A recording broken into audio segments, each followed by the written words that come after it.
Sa Adidevo Jagatam Paro Guruhu Svadishyam Asthaya Shishrikshayakshata Tamna Jagatchat Drisham Atra Sammatam Prapancha Nirmana Vidhiryaya Bhavet. Now the word to word translation.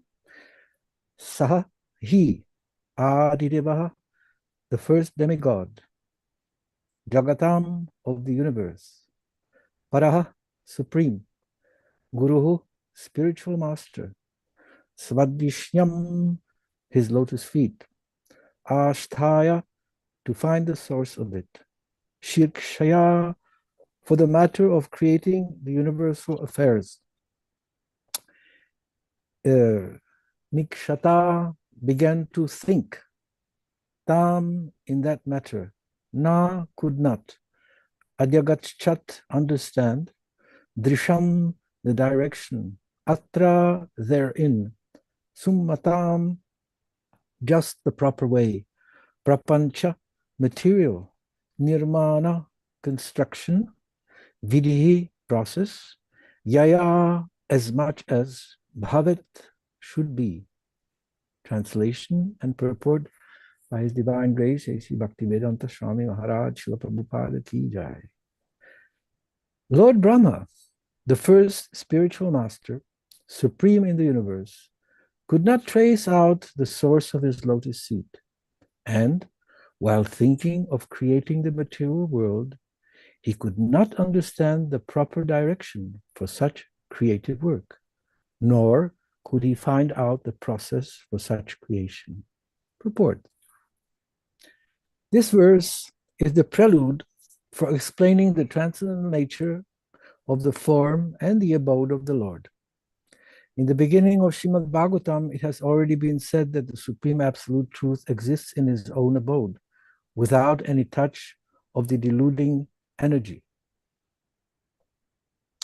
Therefore, the kingdom of God is not a myth, but factually a different and transcendental sphere of planets known as the Vaikunthas.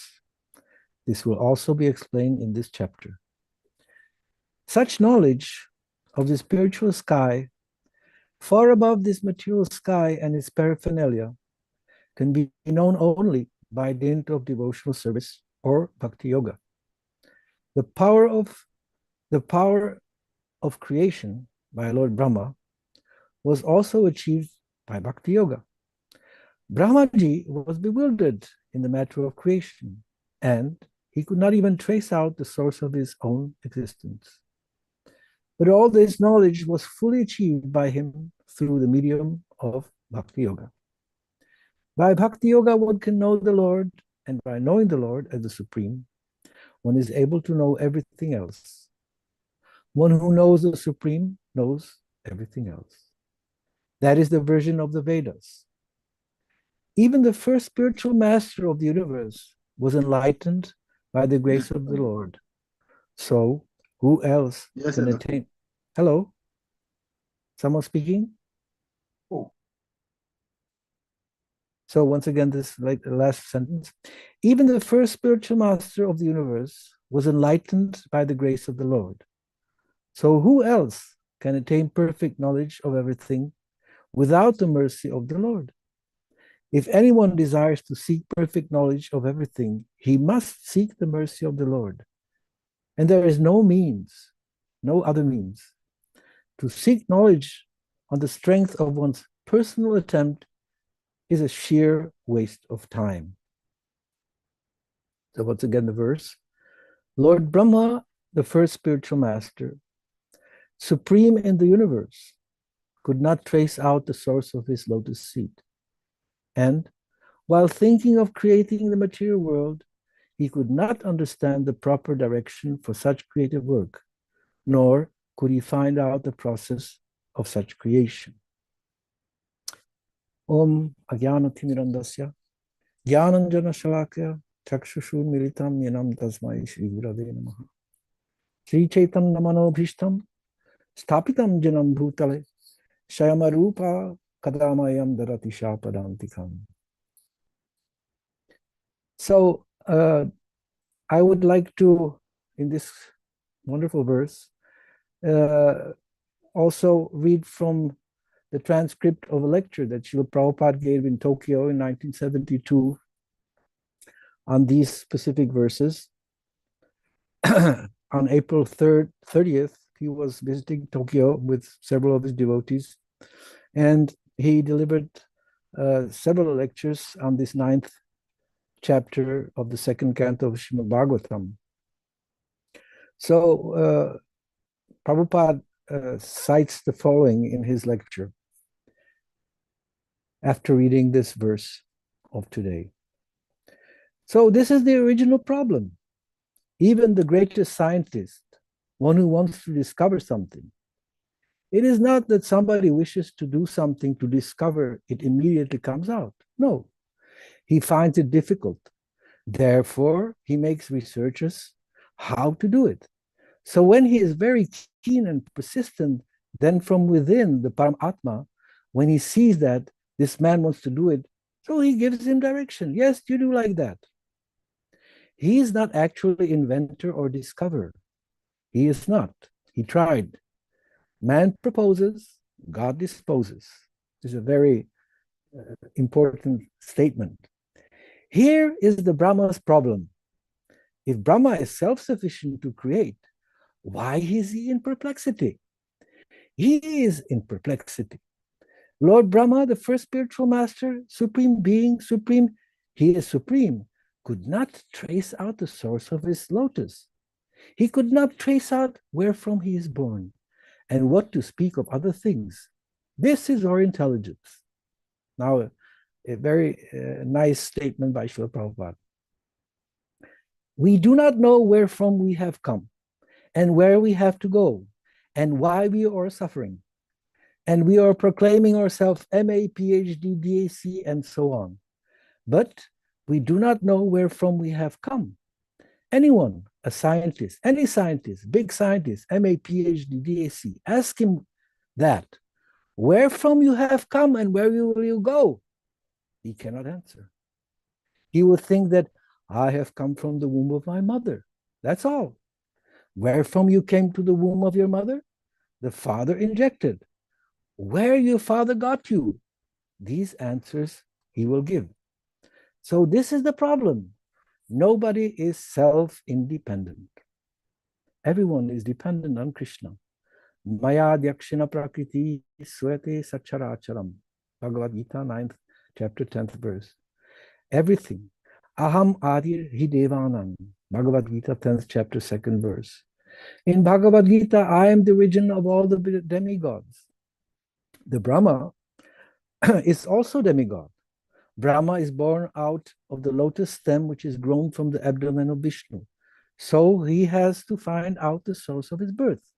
That is stated here. He could not trace out the source of his lotus seed, and while thinking of creating the material.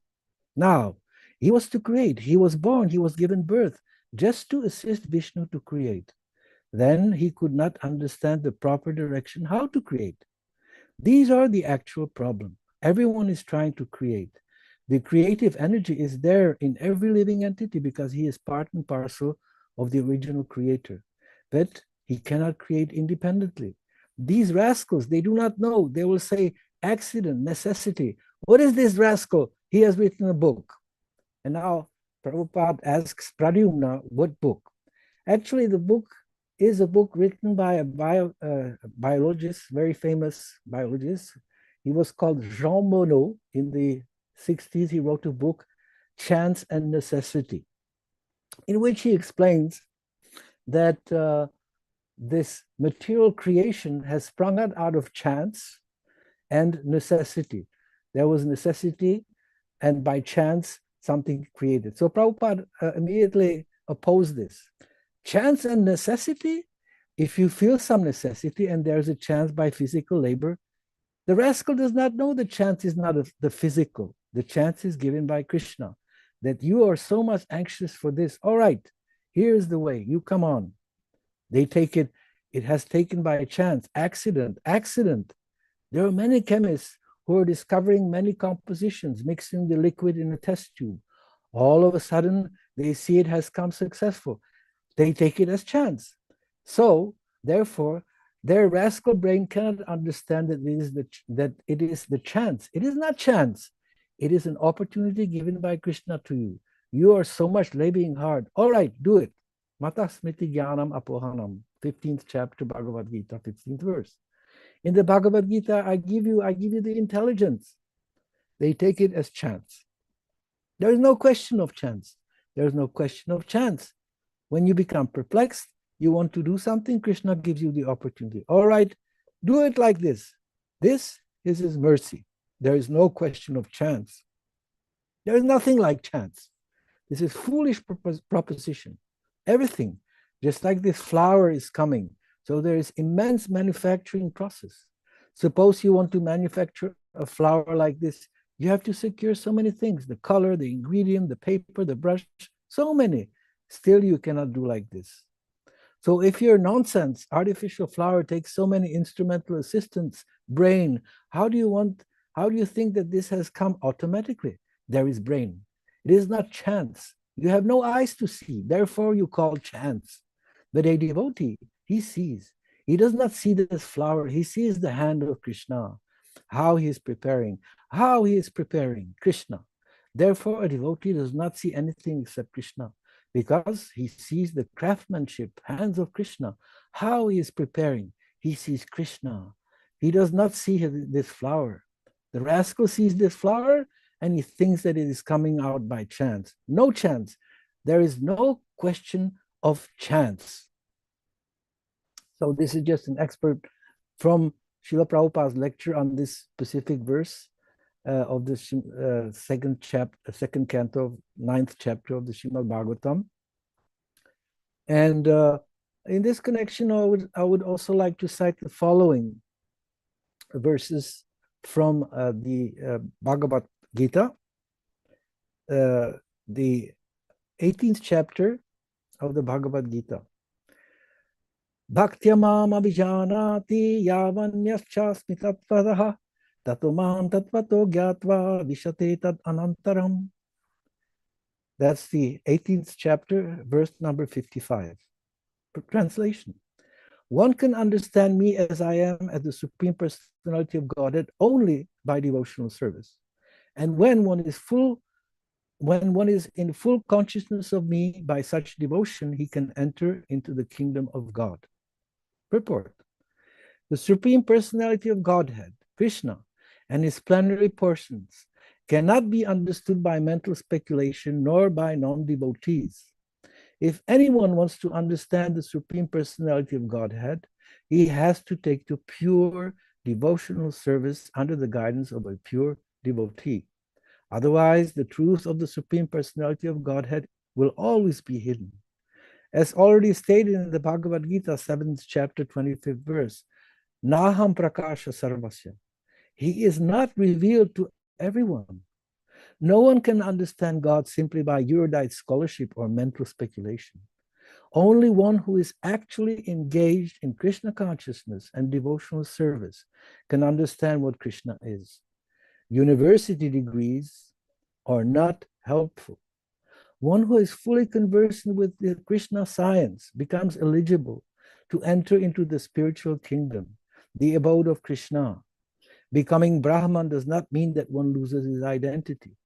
Devotional service is there, and as long as devotional service exists, there must be God, the devotee, and the process of devotional service. Such knowledge is never vanquished, even after liberation. Liberation involves getting free from the concept of material life. In spiritual life, the same distinction is there, the same individuality is there. But in pure Krishna consciousness, one should not mistakenly think that the word Vishate enters into me supports the monist theory that one becomes homogeneous with the impersonal Brahman. No.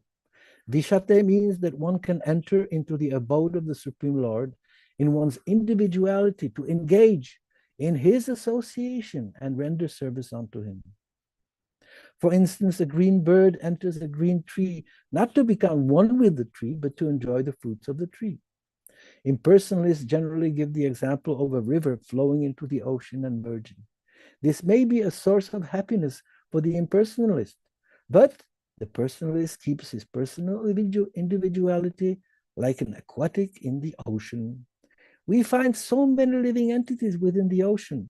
If we go deep, surface acquaintance with the ocean is not sufficient. One must have complete knowledge of the aquatics living in the ocean depths. Because of his pure devotional service, a devotee can understand the transcendental qualities of the opulence of the Supreme Lord in truth.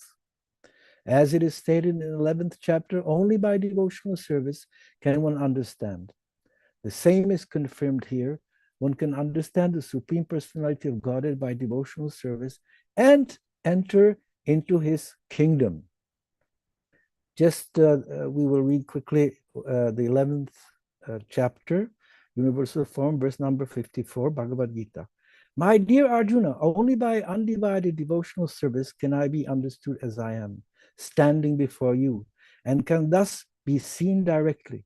Only in this way can you enter into the mysteries of my understanding. The purport is very nice. Krishna can be understood only by the process of undivided devotional service.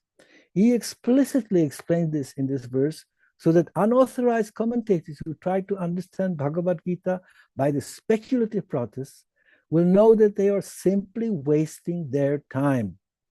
No one can understand Krishna or how he came from parents in a four-handed form and at once changed himself into a two-handed form. These things are very difficult to understand by study of the Vedas or by philosophical speculation. Therefore, it is clearly stated here that no one can see him or enter into understanding of these matters. Those who, however, are very experienced students of Vedic literature can learn about him from the Vedic literature in so many ways. There are so many rules and regulations. And if one at all wants to understand Krishna, he must follow the regulative principles described in the authoritative literature.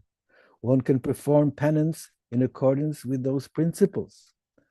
We will see in the 9th chapter, 2nd canto, verse number 6, which will follow the one that we're reading today, that Brahma actually got the instruction from Krishna to perform tapa or penance. There are many, so I will continue. There are many rules and regulations, and if one at all wants to understand Krishna, he must follow the regulative principles described in the authoritative literature. One can perform penance in accordance with those principles, like Lord Brahma. For example, to undergo serious penances, one may observe fasting on Janmashtami, the day of which Krishna appeared, and on the 2 days of Ekadasi, the 11th day after the new moon and the 11th day after the full moon.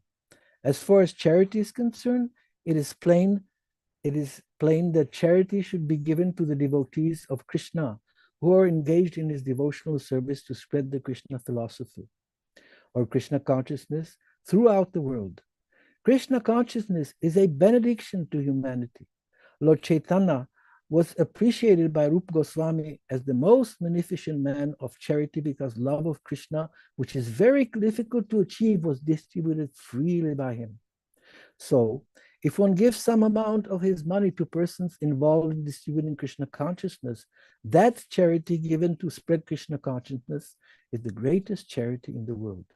And if one worships and as prescribed in the temples in India, there is always some statue, usually of Vishnu or Krishna.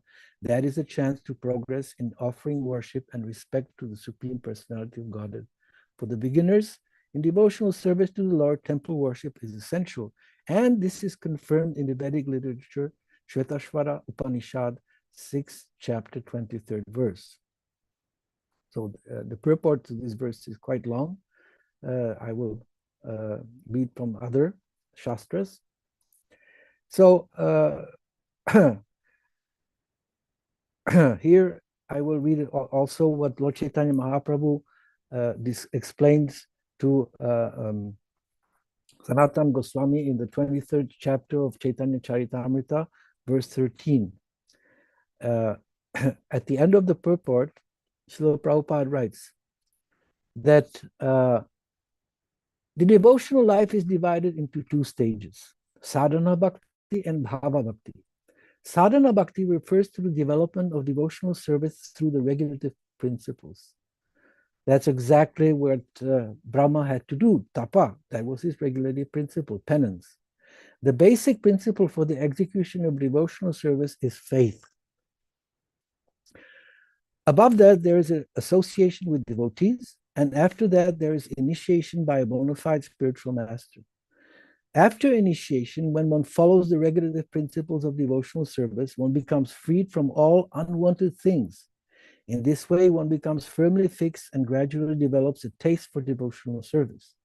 The more the taste grows, the more one desires to render devotional service to the Lord. In this way, one becomes attached to a particular mellow in the Lord's service, Shanta, Dasya, Sakya, Vatsalya, and Madhura. As a result of such attachment, bhava develops. Bhava bhakti is the platform of purified goodness. By such purified goodness, one's heart melts in devotional service. Bhava bhakti is the first seed of love of Godhead. This emotional stage is there before one attains pure love. When that emotional stage intensifies, it is called prem bhakti, or transcendental love of Godhead. This gradual process is also described in the following two verses, which are found in the Bhakti Rasamrita Sindhu, first canto, fourth chapter, verses 15 and 16. And these are the verses which everyone knows.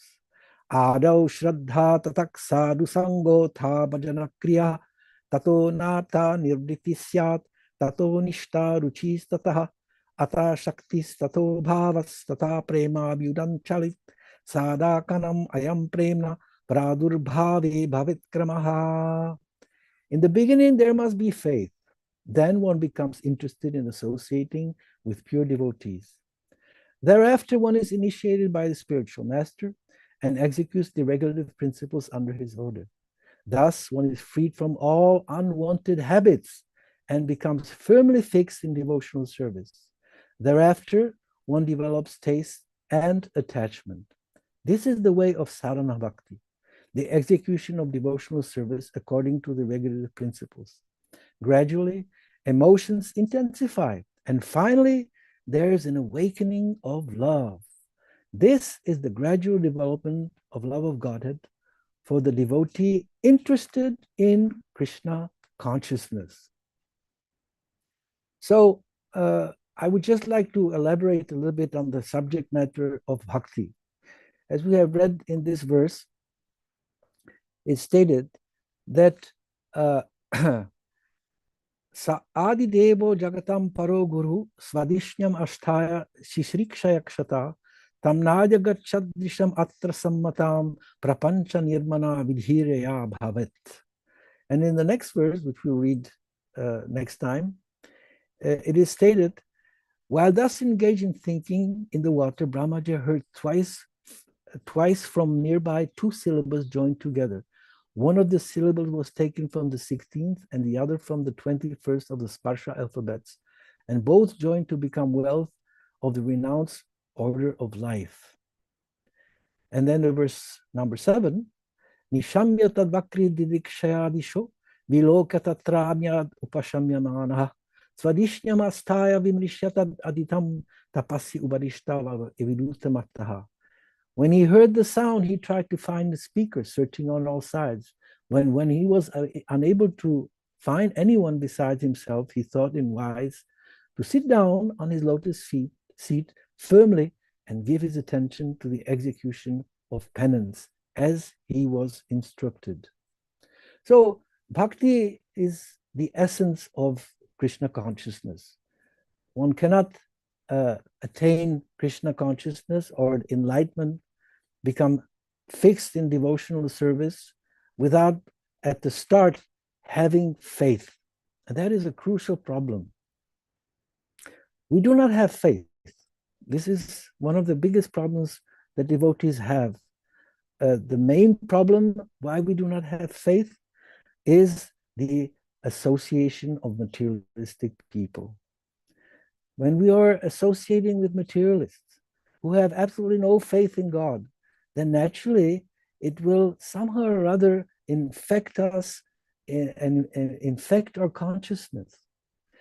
Shraddha. Shraddha is not a sentimental faith that we can have. There's a big difference between the two words, belief and faith. Now, I've met one gentleman on Sankirtan who, when I offered him to buy a Bhagavad Gita, as it is, from Srila Prabhupada, he flatly refused. He said, these things are all belief. These are all beliefs. If you are a Christian, you believe in God in your own way, through your own shastras. If you are a Muslim, you believe in God like this. If you're a Hindu, you believe in God like this. And mainly, it's a question also of scientific knowledge. Many people nowadays are influenced by science. Science is I would say, the faith of the people of the modern world. People have faith in science. It is something which is for them, when you come to them and give them try to give them a Bhagavad Gita, they couldn't understand. They think this is a belief, and I have faith. I have faith in the scientists that they will solve all our problems. I have faith in the scientists that they are creating a world for us where we'll be happy. I have faith that the scientists say that there is no life after death. I have faith in all these things. I have faith in the fact that when I mount in an aeroplane, that it will bring me from this place to another place. I have faith, for example, if you go to a barber and let's say that the barber cuts your beard if you have a beard. So you have faith that the barber won't cut your neck instead of shaving your nice face. So this kind of faith is generally accepted by the public. They have faith, but they don't understand that there is something like faith in Krishna, and it's beyond belief. And this faith, this is called Shraddha. It's called Shraddha. In French, for example, maybe some of your devotees in Africa also, or Francophone, there is the difference between croyance, croire, et avoir confiance. The croire means to believe, and avoir confiance means in French that you have faith. As I said before, you have faith that when you go into a bus, that the bus driver is not drunk. You have faith that the airplane will reach its destination because there's a qualified pilot sitting in the airplane. So this kind of faith is generally accepted by people, but they don't have faith in spiritual realization. So this faith is actually born from the contact of a faithful devotee, a devotee who has faith, a self-realized soul. Therefore, in order to develop faith, we have to associate with devotees who have themselves realized God. This kind of faith makes us then strong. And by practicing devotional service under the direction of a faithful, pure devotee of Krishna, as has been stated in the Bhagavad Gita's purport, we start to practice devotional service. Adau Shraddha, Tata Bhajana Kriya, Tata Sadhu Sangha. Yeah? We start to have association. Yeah? Adau Shraddha, Tata Sadhu Sangha. We start to have association of devotees. It's interesting that many devotees who have started devotional service have experienced this word Shraddha. Shraddha is written here in the synonyms firm faith, or disinterest in material affairs and interest in spiritual advancement. That's Shraddha. Yeah? When I distribute Srila Prabhupada's books, I always have this experience that I meet people who, as I said before, think that all these things, all these religious doctrines from wherever, even the Bhagavad Gita, these are all beliefs that you believe in God. Okay, but I don't believe in God. You can believe whatever you want, but I don't believe. So I meet these people who are disenfranchised. But here, the word Shraddha is defined as firm faith or disinterest in material affairs. So nowadays, everybody is interested only in material affairs. And here is written, disinterest in material affairs and interest in spiritual advancement. Just like yesterday, I met one chap at a company, and as soon as I showed him the Bhagavad Gita, immediately interest in spiritual advancement was there. He took the Bhagavad Gita, said, this is wonderful. I want to have this book. I really want to have this book. I'm interested in spiritual advancement. I felt it immediately that this man is interested in spiritual advancement. That's Shraddha. So Shraddha is also explained as when you boil down sugar cane, right? Sugar cane juice. Shraddha at the start, when you have pressed the sugar cane, you also, I think in Africa, you have sugar cane. When you press the sugar cane, sugar juice comes out, right? And it's liquid. It's sweet, but it's still liquid. It has a nice taste. Also, other tastes are mixed with that. But when you take this juice and you cook it, you start heating it, then the water which is within this juice starts to evaporate. And this juice starts to slowly solidify into syrup, right? Then it's sugar syrup. And then after you carefully mix this syrup without burning it, because otherwise it becomes bitter, if you burn it, then it's not it. But you have to slowly but surely heat up this sugar juice, and then it becomes hard and becomes what we call sugar candy. So this is the process of increasing one's faith. So just like this gentleman yesterday, he had some kind of a interest in spiritual advancement. Rare person. Manushyanam sahasreshu kaschit jatati siddhaye jatatam api siddhanam kaschit me kritama. There is, out of thousands of men, only one may be interested in spiritual advancement, right? That I experience every day on Sankirtan. That I meet so many people, and so many people, like I would say, well, 90%. Oh, I'm not interested. Oh, I'm not interested. Oh, I have no time. Oh, I'm not interested. Oh, I'm not interested. It's always the same thing. We're not interested. But if one is patient on Sankirtan, it's absolutely necessary to be very patient, relying always on Krishna. Then one will meet suddenly a person who is disinterested in material affairs to a certain extent and interested in spiritual advancement. And that's a wonderful experience when you meet such a person who is interested in spiritual advancement. Right? So, therefore, most of us who joined the Krishna consciousness movement and ultimately took initiation from the spiritual master, we have experienced this. Prabhupada writes this in the purport, that the devotional life is divided into two stages, sadhana bhakti and bhava bhakti. Sadhana bhakti refers to the development of devotional service through the regulative principles. The basic principle for the execution of devotional service is faith, right?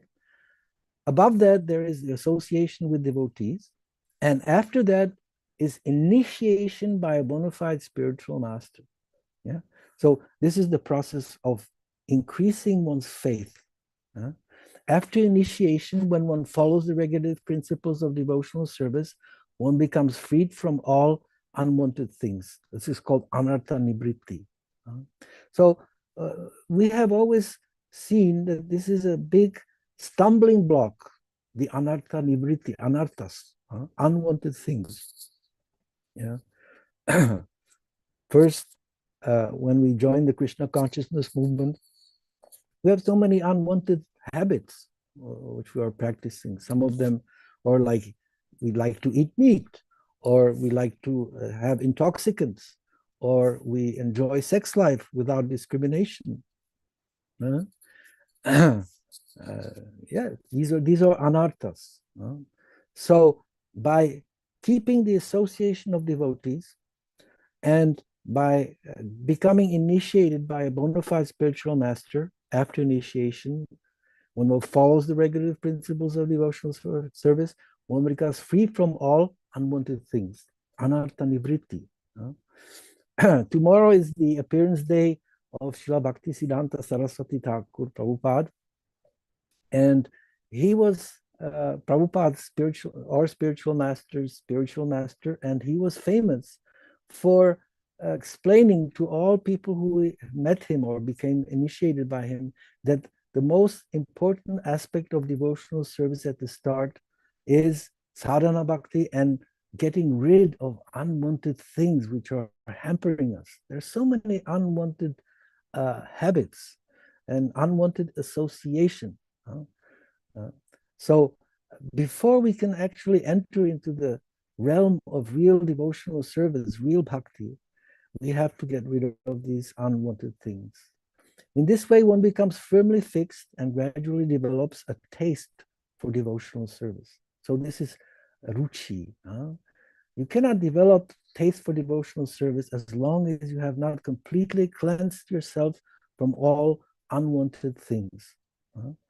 The more the taste grows, the more the desire to render service to the Lord grows also. In this way, one becomes attached to a particular mellow in the Lord's service, Shanta, Dasya, Sakya, Vatsalya, and Madhura.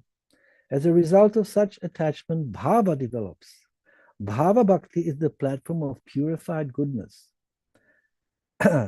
By such purified goodness, one's heart melts in devotional service. Bhava bhakti is the first seed of love of Godhead. This emotional stage is there before one attains pure love. When that emotional stage intensifies, it is called prem bhakti, or transcendental love of Godhead. This gradual process is also described in the verses in the Bhakti Rasamrita Sindhu, first canto, 4th chapter, 15th and 16th verse.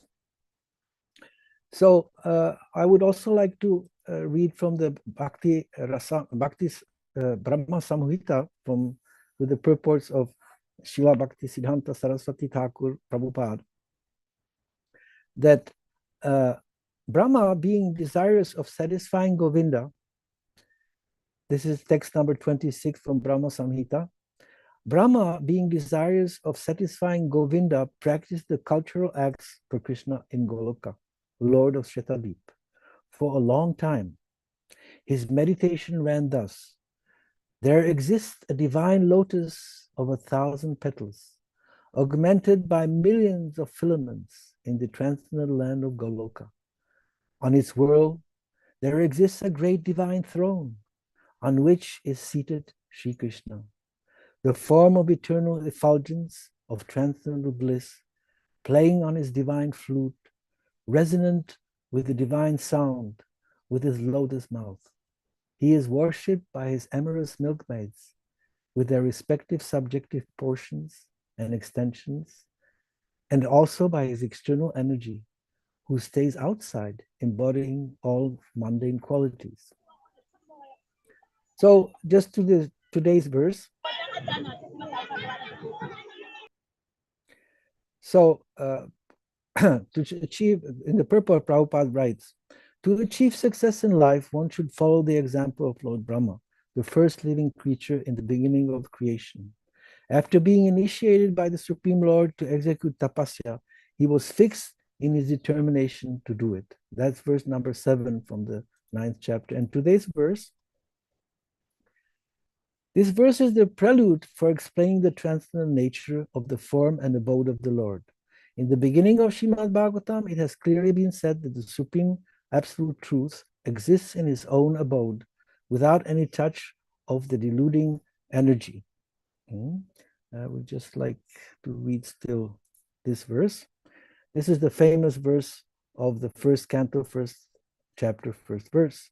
Om Namo Bhagavate Vasudevaya Janmadyasya Yatonvayat Itaratas Chateshu Avigyasvarat Tene Brahma Hriya Adi Kavaye Muhyanti Atsuraha Tejavari Mridam Yata Vinimayo Yatra Tisargo Mrisha Dhamna Svena Sadani Rastakuhakam Satyam Param Dhimahi.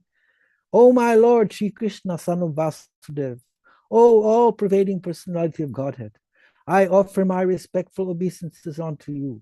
I meditate upon Lord Sri Krishna because he is the absolute truth and the primeval cause of all causes of creation, sustenance and destruction of the manifested universes.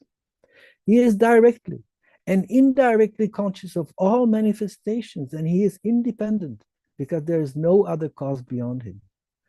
It is he only who first imparted the Vedic knowledge onto the heart of Brahmaji, the original living being.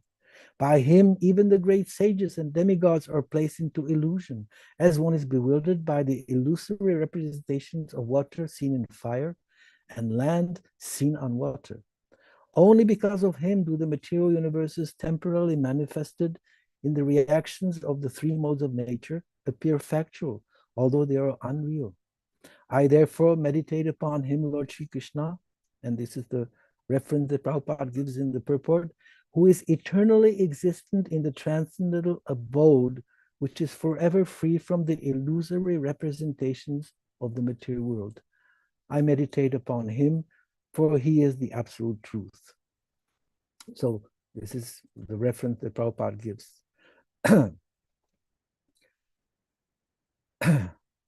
Therefore, and I will end with this thing, therefore, the kingdom of God is not a myth, but actually a different and transcendental sphere of planets known as the Vaikunthas. And this will be explained in this chapter. Just a final word. The second canto, chapter 9, verse 33 and 34, and the next verses, 35, 36, contains what we call the Chatur Shloki, which are the four essential verses of the whole Srimad Bhagavatam. So this 9th chapter of the second canto is extremely important to understand Krishna and to understand how Krishna can be achieved through devotional service, and how is Krishna, as is stated here, the kingdom of God is not a myth, but actually a different and transcendental sphere of planets known as the Vaikunthas. Hare Krishna. So thank you very much. I hope that I haven't bored you too much with all these shastras which I was citing from. And you are free, of course, to ask questions relevant to this verse or to other aspects of Krishna consciousness. Hare Krishna. Thank you so much, Prabhuji, for sharing the wisdom and the knowledge of Krishna with us. Lots of references, scriptural references. Dear devotees, if anyone may have questions, comments, realizations, please, you may indicate by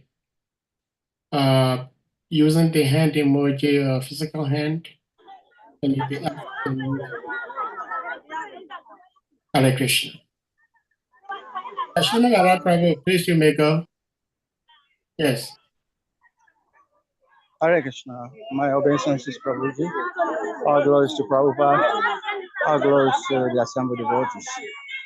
There is some noise where I am. I hope you are hearing me. Yes. Okay.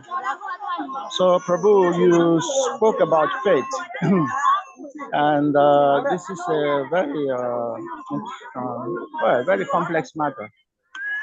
And what is more interesting, you said that the problem with devotees, that many devotees don't have faith. And that is very difficult. That is hard to understand. So because somebody is devotee, you would think that it's because he has faith in something.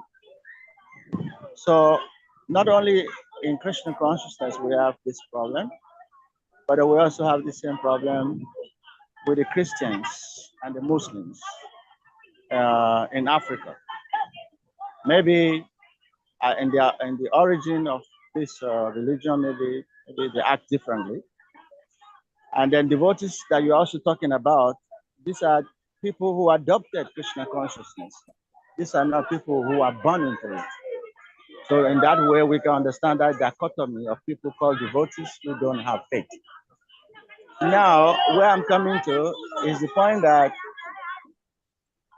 here in Africa, we have seen that people actually demonstrate faith in what the tradition they were born into.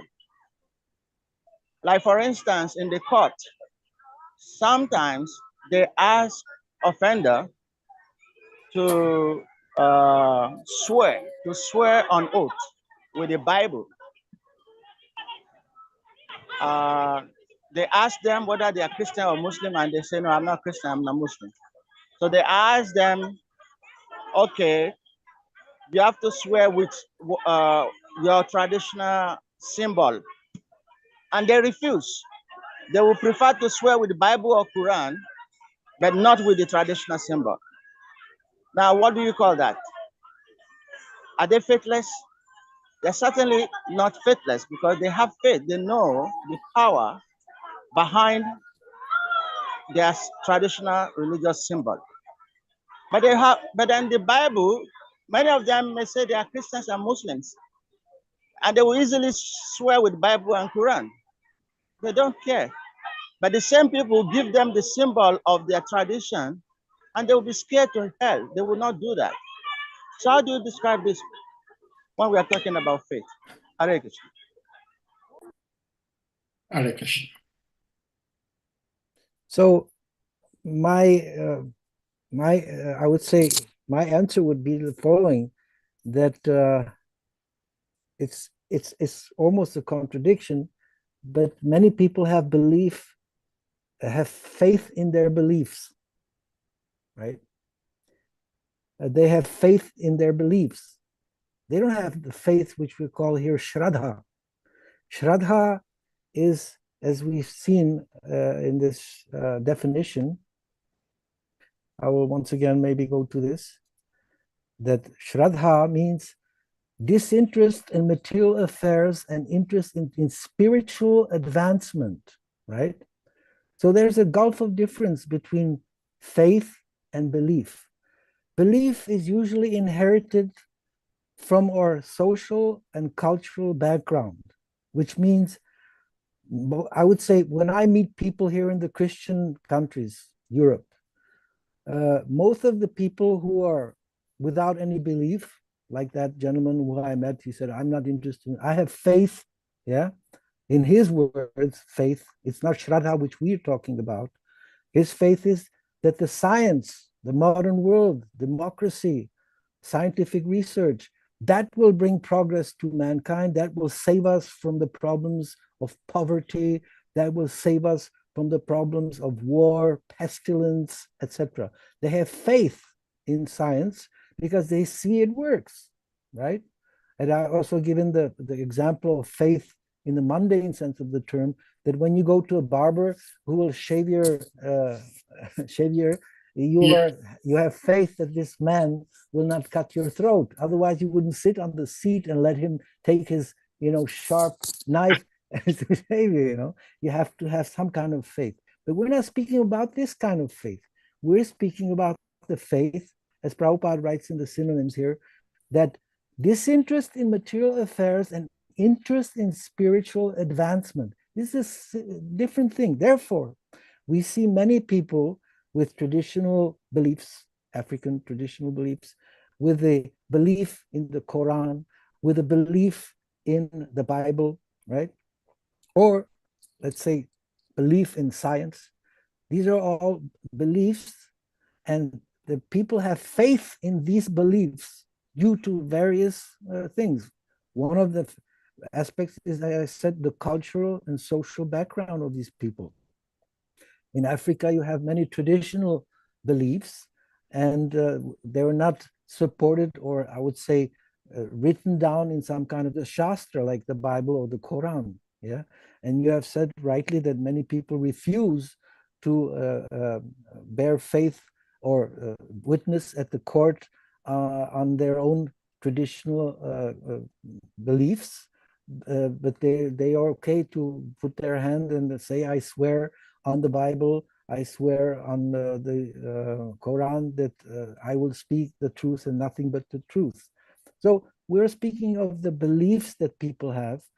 And as I said, these beliefs are inherited from our background. But we are speaking in Krishna consciousness on the faith, which means an interest in spiritual advancement. And that's why in Africa, in Asia, in South America, wherever you go on this planet, you will find a specific number, usually a very small number, of persons who are interested in spiritual advancement, which is beyond belief, which is beyond belief. Like, let's say like this, people believe that they're the body. That's a belief, right?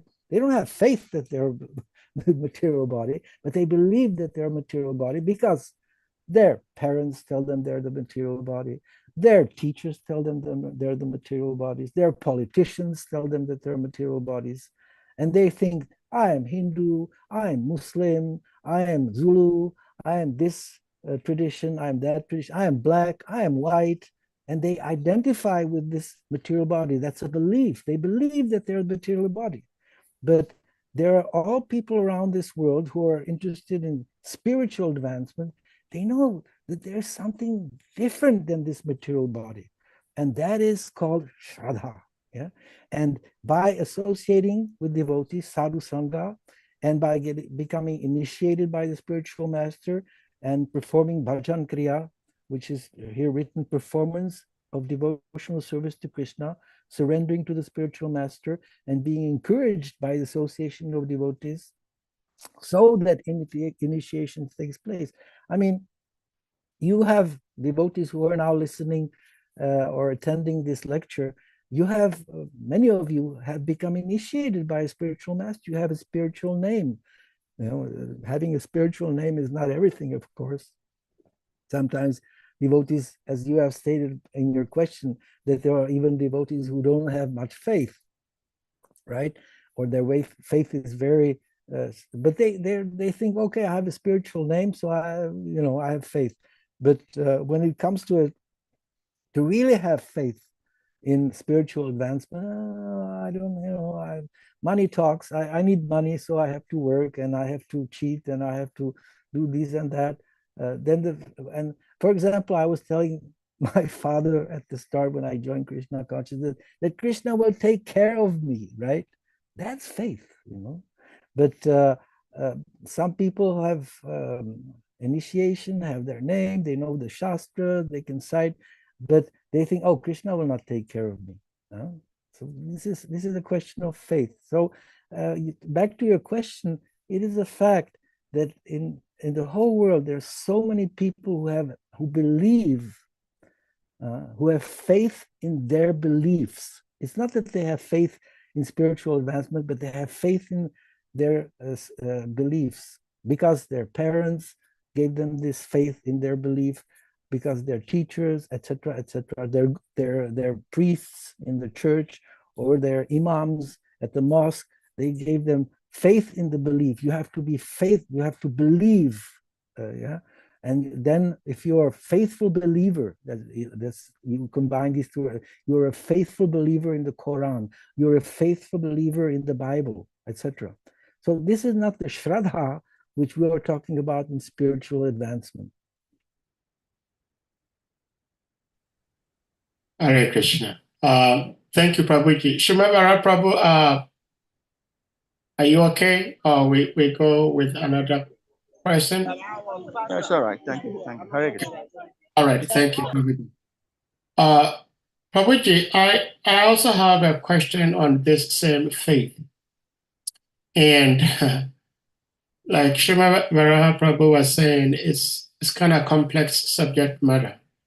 It appears simple, but we find even in dictionary that the simple words are the most difficult to explain.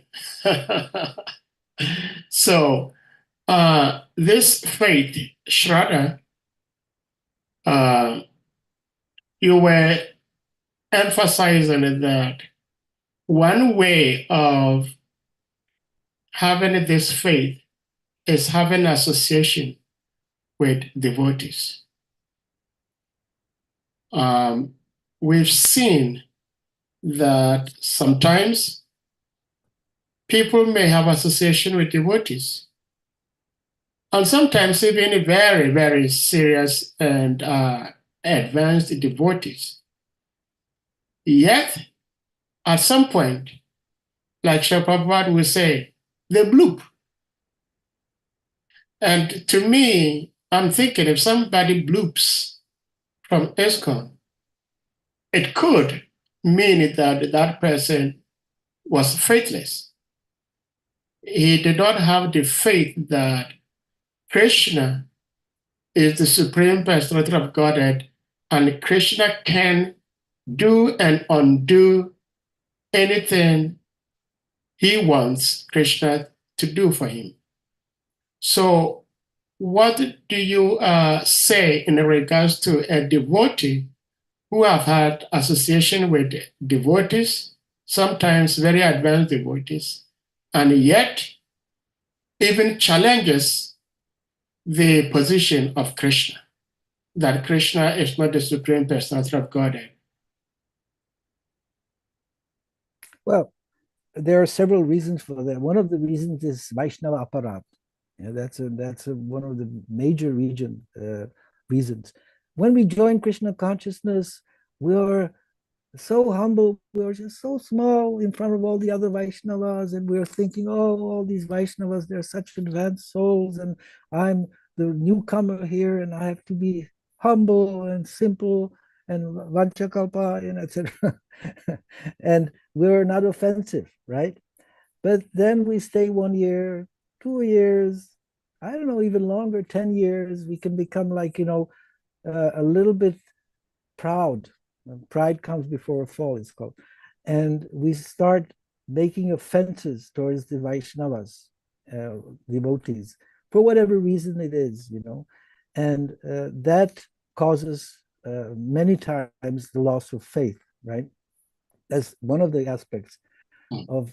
Another aspect, of course, is, as we have stated here, the anarthas, the unwanted desires, the unwanted habits that we have. And many times, after some times in Krishna consciousness, after making some offenses towards the devotees, after doubting the devotees' integrity, after doubting even, as you said, Krishna is in the heart. He's the super soul within our heart. He knows our desires. He knows our wants, etc. We cannot hide for Krishna. So if Krishna sees, oh, this man or this woman, they actually want to enjoy this material world. So I will, in their heart, tell them the following. Maya is in this connection, he's in energy. I will tell them, hey man, what are you doing here? You're just wasting your time. I'm not the supreme personality of Godhead. You're the enjoyer. You are the master of the three worlds. What are you doing within this movement with your tilak on your nose and with your regulative principle? This is just simply nonsense. Go and enjoy. Krishna tells you, it's not that, you leave Krishna consciousness, as you said, Bloop, because you do it on your own. It's all with the help of Krishna. You cannot join Krishna consciousness without the help of Krishna within the heart, Paramatma, and you cannot leave the Krishna consciousness movement without the help of Krishna. Once someone asked me, how comes we are imperfect? Because it's a fact that Krishna, he can make you, let's say like this, the material world is the perfect imperfection. It's almost a contradiction. Whereas the spiritual world is the perfect perfection. The material world is perfect imperfection. And perfect imperfection means that you're allowed to be imperfect if you so desire. Krishna doesn't intervene with your desires. So there is also the question which we call sukriti. Sukriti means those pious activities you have made in your past life that bring you in this shraddha, this faith, right? Many people come to Krishna consciousness because in their past life, they somehow or other did some good deeds, shraddha, some sukriti, agyata sukriti is called. And by this fact, they come to Krishna consciousness and they continue to accumulate sukriti, sukriti, sukriti, so that next life, eventually they can get a better birth, etc. Or when they have achieved the supreme, I would say, position of pure Vaishnava, pure devotional service, then they can go back home, back to Godhead. But there is no question of permanent loss. Krishna allows one to go away, and but the next life, this person who has done so much in the devotional service, he will continue with his devotional service in the next life. Whatever he's achieved in this life in Krishna consciousness, he will again start the next life. But it may take also many lifetimes before he starts again. If he wants to, he can enjoy this material world. He can be perfectly imperfect. That's no problem for Krishna. You know, sometimes people ask about good and evil, right? Why does God create evil? Yeah? So there is no question of evil. There is a question of perfect imperfection. So if you want to be perfectly imperfect, which means that you're repeating birth after birth, disease after disease, etc., you're perfectly imperfect. And you can go on like this forever. You see so many drunkards, you see so many drug addicts on the street, and they are perfectly imperfect. They are in their imperfection, they feel perfectly happy, you know. You can ask them, why are you doing this? You're destroying your body, you're destroying your brain, right? But they say, well, I'm perfectly happy, you know, like this. They don't even know that there's something else than this kind of a lifestyle, you know. So that's Maya. Maya has this power of covering our intelligence, you know, throwing us into the material. Prabhupada once was asked, it was interesting. One devotee asked him, what are the two different energies of Maya? One is covering and one is throwing, right? Pratirakshika and I don't know the other word. So anyhow, Prabhupada says the throwing is Maya is this, that Krishna, that Maya tells you, what are you doing this in Krishna consciousness? Go away, bloop. That's the throwing energy of Maya. Maya can just throw you like this. And then it covers you, you know, you're miserable, you're, unhappy, but still you think, that's all right. It will be better. I will go on. Tomorrow will be a better day like this. This is the covering of Maya, right? Prabhupada gave the example of a friend who was lying in the hospital, sick or broken arms and broken after an accident. And somebody comes and asks him, how are you? And the man, you know, who's like, oh, I'm fine. That's the covering energy of Maya, you know. Okay. Is that all right? Yes. Thank you so much. Yeah. You ask a sickly person, how you doing? And he says, I'm fine, even though he's sick. Yeah, That is, Maya is so powerful. so powerful, yeah. Madhuvan Prabhu, please, you may unmute.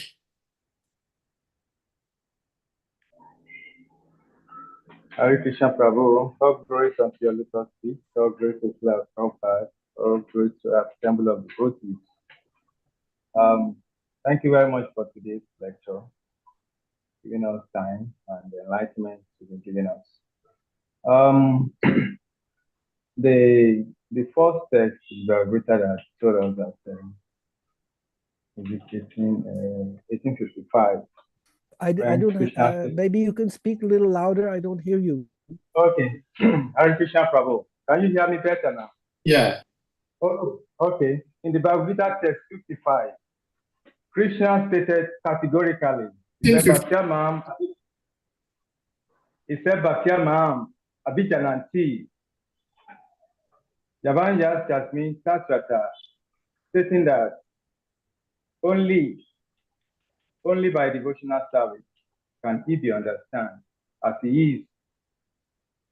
So, my concern now is for the purpose of preaching or expanding this knowledge to some to ordinary persons, maybe Christians or Muslims, or any other person. If we introduce this idea, for instance, for a Christian, he believes that he's also God conscious, is using simple terms, that he's also devoted to God and is a good Christian. So why are you now introducing him to another system?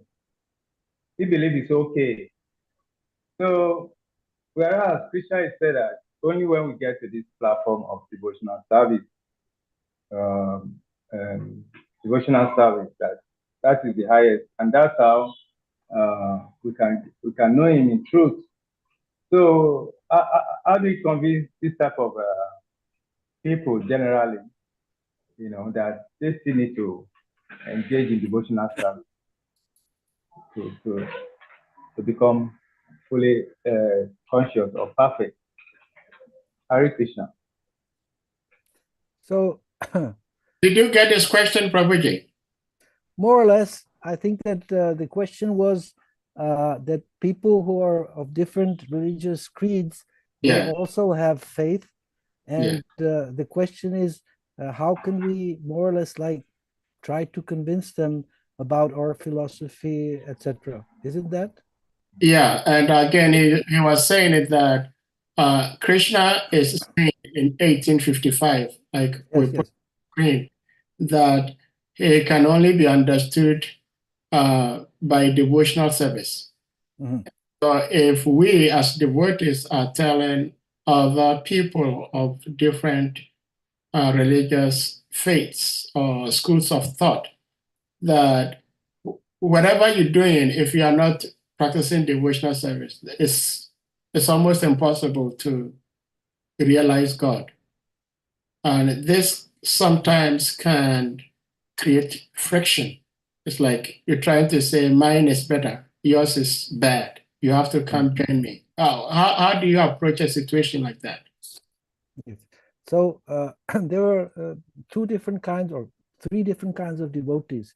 The first is called Kanishta Adhikari, the second is called Madhyama Adhikari, and the third is called Uttama Adhikari, right? Mhm. So when we are Kanishta Adhikaris, we have faith in God, right? And we cannot convince people too much because we do not know the spiritual science. More or less we know, but we have faith in God. But we also at the same time have a problem that we cannot recognize devotees or act respectfully towards devotees. Yeah, this is Kanishta Adhikari. And Madhyama Adhikari, he has more faith. Faith is more solid. He is more learned in the Shastras, and he can speak with others with respect of their devotion. Srila Prabhupada was Uttama Adhikari, which means that's the highest level of devotion. And that level, one can even feel that everyone else is a devotee except for me. But for preaching purposes, the Uttama Adhikari comes to the level of a Madhyama Adhikari. And the Madhyama Adhikari is preaching and knows how to preach to the innocent people. He avoids those who are envious and who are inimical. He avoids them. But to the innocent, he preaches and he respects devotees. Prabhupada once said that I think he was with Pradyumna or with some other devotee on a morning walk, and he asked the prayer which the Christians have at the church. Father, thy name is hallowed. Please, give us our daily bread. Help us to avoid the traps of, being sinful and like that. This is the specific prayer of the Christians. Prabhupada, when he heard it, he said, "Oh, this is a very nice prayer. This is a very nice prayer. This is called Vandanam in Sanskrit. We offer prayers, right?" So we are not after like trying to convince people that your religion is not as good as our religion. This is a question of confronting beliefs, as I said before, is belief and faith are two different kinds of things. In our Vaishnava tradition, we are trying to cultivate faith in Krishna, faith in God, and associate with faithful devotees. And we can recognize when we're on the level of Madhyama, preacher devotee, not materialistic or I would say a devotee who is not very advanced, that's Prakrita Bhakta, Kanishta Adhikari. So we recognize others' faith. Prabhupada was, in this connection, a perfect example of a Madhyama Adhikari preacher. He never confronted other people's faiths or beliefs specifically, but on the contrary, he was very appreciative of others' religious traditions. He never condemned, be it Muslims, he never condemned, be it Christians. You know, he was basically just I would say, unhappy with atheists, with those who do not believe in God. But those who have some belief in God, have some tradition. He once, for example, he was very much appreciated of the Quran schools, the schools of Qurans, where the kids in the mosques, they're taught to sit and repeat the Shastra, the Quran verses one after another by heart sometimes. The same goes on in the Jewish faith. In the Jewish schools, the kids, they sit around and they recite their Shastra, the Old Testament and the Torah. So these were things that we are appreciating. We are very happy that the people are religious and that they're following their Shastra, their traditions. We do not want to confront. If their belief is that their belief is the only one, that's okay with us, but then we won't preach to them. We won't try to convince them or try to, convince them. I meet so many people also when I go on book distribution who say, oh, I'm Christian, I'm not interested in these things. Oh, no problem, thank you, have a nice day. So we have to be, try to come to the level of Madhyama Adhikari. Well, thank you so much. Sir. Madhavan Prabhu, thank you for the question. But Prabhuji, I'm also thinking about the question asked and the answer you gave. Because sometimes, as Hare Krishna devotees, some of us do think that if one does not belong to Hare Krishna, then that individual may not be able to practice devotional service. And my understanding is just what I'm about to express, and I will need your insight on my understanding. My understanding is that devotional service has 9 different angas, 9 different parts, as explained by Sri Bhakta Prahlad, and I think Canto 7 of Srimad Bhagavatam. And by Sri Prabhupada's amazing device, as devotees of ISKCON, we practice all the 9 different parts of devotional service simultaneously. Now, can't others belonging to different schools of thought also practice some of these 9 processes of devotional service, and therefore could also be referred to as people performing devotional service? For example, one of the 9 angas is prayers, and there are others belonging to different groups that serve or approach God through prayers. There are some that approach God through friendship. So my question is, can others, other than Hare Krishna devotees, also practice devotional service and have the likelihood of attaining Krishna? Of course, I just stated that Prabhupada said that when the Christians have their prayer our Father, thou art in heaven, hallowed be thy name. Prabhupada said this is Vandanam. This is one of the 7 principles of devotional service. Shravanam, for example, in different kind of traditions, they recite their Shastras and they're listening to their Shastras. Kirtanam, I mean, there's so many songs and dancing within the different traditions of Christianity, etc. Shravanam, Kirtanam, Smaranam, remembering, Vandanam, praying, worshipping the deities. There are some traditions who worship also deities. So there are, but the problem is, Prabhupada always said that he has no problem with these things. The only problem that he has is that they do not follow their own tradition. And specifically, he referred to the Christian and also in the Jewish tradition, thou shall not kill. That is the, there's this principle of that thou shall not kill. And Prabhupada said that the Christians are expert on killing, This is something which is, and we see it all again and again and again, this tradition of killing animals in slaughter. Sometimes devotees told Prabhupada, but Prabhupada, they say that Jesus, he ate fish.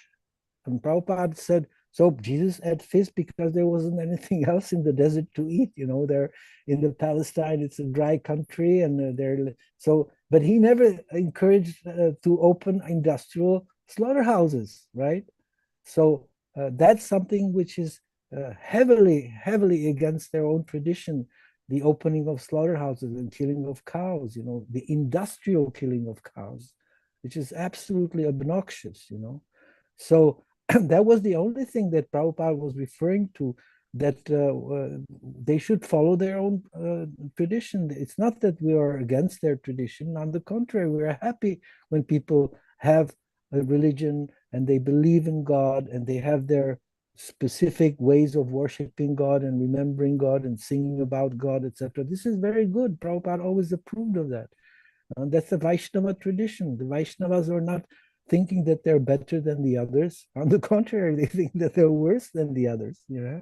So this sometimes Kanishta Adhikaris in the ISKCON, in the Hare Krishna movement, they think that we're the best of the world, and that's a very, very bad statement. To think of oneself that I'm the best and you're the worst and blah blah blah. This is not the proper Vaishnava mentality. Trinadapi sunichena, tarorapi saishuna, amani namana dena. You should always respect the others and never expect respect for yourself. That is the Vaishnava, that's Lord Chaitanya's teaching. Thank you so much, Prabhuji. Well, I truly and honestly appreciate your answer, and I say that because that is how I feel also. Sometimes how I feel is not the answer I receive, but I still accept it and enjoy it anyway because I'm here to learn. And I believe everybody here is here because we want to learn, to know what is right, and then try to put them into our daily practice. So we're trying and hoping that we do not become or remain Kanishta devotees and do not project ourselves as being better than anyone else.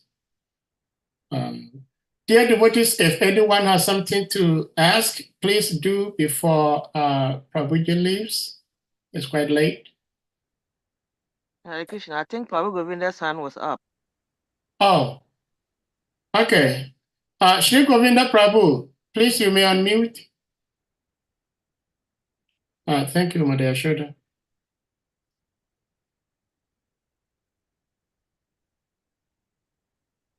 I think we lost him. Yeah, I think so. Yeah. Well, he's driving, so maybe he got into a dead zone. But without further questions, maybe we may bring this class to a close. And Jai Gurudev Prabhu, we can't thank you enough. It's so nice hearing from you at least once in a month. Thank you for having me. Oh, no, Prabhuji, we said thank you for honoring our invitation. We truly, truly appreciate your presence, your love, your wisdom, and encouragement. Oh, okay, Govinda Prabhu is back. There is our driver, Haribo. Hey, Govinda Prabhu, please, you may unmute. He's on the highway, so I guess he got into a dead zone. He came out of it. Hare Krishna. Hare Krishna. Thank you very much, Prabhuji, for your presentation. My question is concerning faith and also how people, devotees come and again they leave the association of the Vaishnavis, and the answer you gave mainly they leave because of offenses. That's one of the But reasons. I also, yes, yeah, I also think that there are four classes of people that surrenders to Krishna, and so they surrender to Krishna because of a reason, a particular reason, particular desire. They surrender to Krishna. So after practicing the devotional service for some time, and they don't get what they want. For instance, someone may be a businessman or a person looking for money, and he thinks that by joining Krishna consciousness, he will become rich man, he will become a millionaire. So he will start chanting, and after some years, he is still the same, even things will go worse.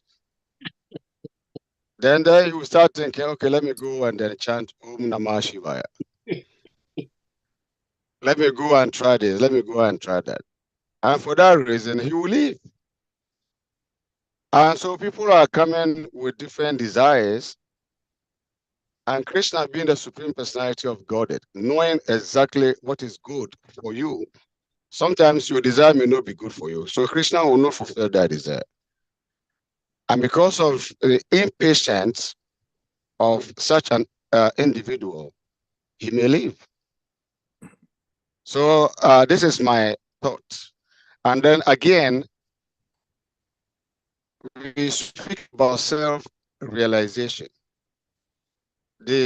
Like you really said, the canister may not understand, thinking that when he starts chanting Hare Krishna, then quickly he will see Krishna, he will see spiritual world, he will get his third eyes open. He will become very powerful. But after some years, all these things are not happening. He's not saying anything. He does not even dream. He can't even remember his dreams. Then what is this self-realization?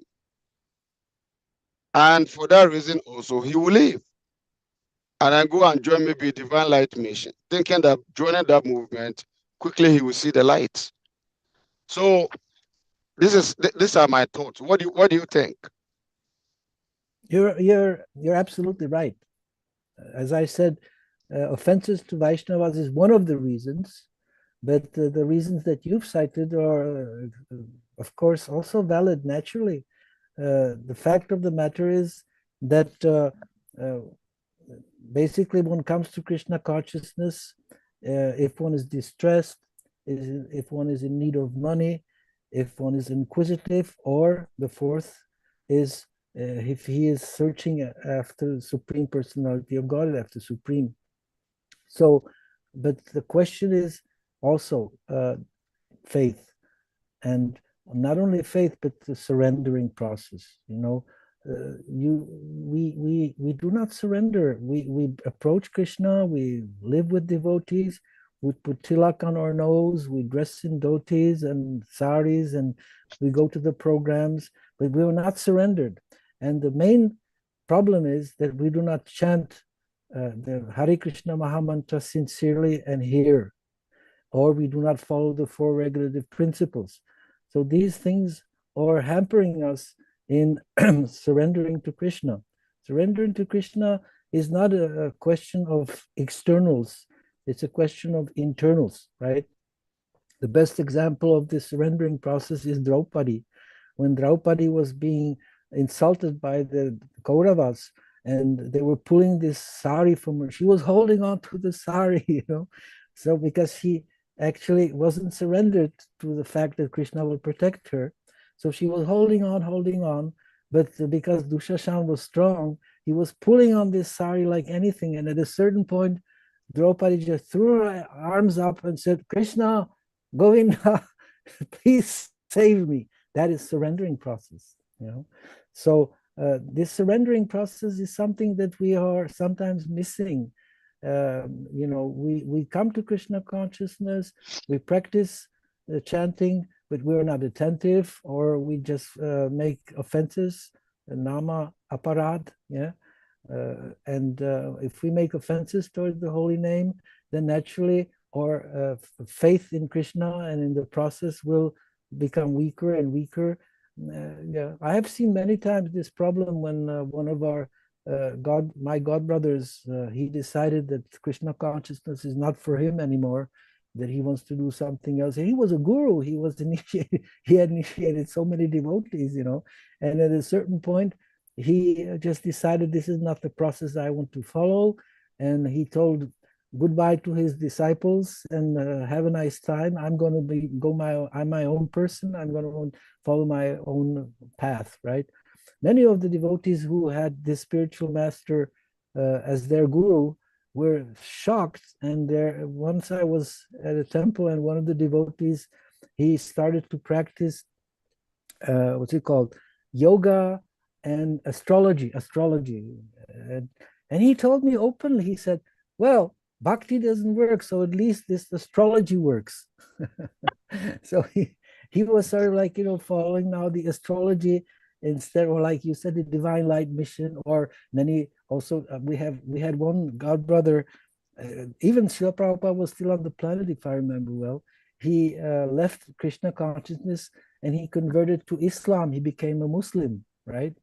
So he generally said, well, this is not my path, you know. So Krishna actually says in the Bhagavad Gita, if I remember in the 11th chapter, or one of these, he says, if one wants to worship the demigods, that he solidifies his faith. And as I've explained previously, Krishna can tell the devotee, look, what are you doing here? Here is the divine light mission. That's your place. You have to go there. Krishna can do everything to help you to worship the proper way that you want to achieve. But without Krishna's help, you cannot do anything. That's our understanding of Krishna consciousness, right? So yes, you are absolutely right that there are many other reasons than Vaishnava Aparad. And the main reason, I would say the main reason is Nama Aparad. Nama Aparad next to the, Nama Aparad.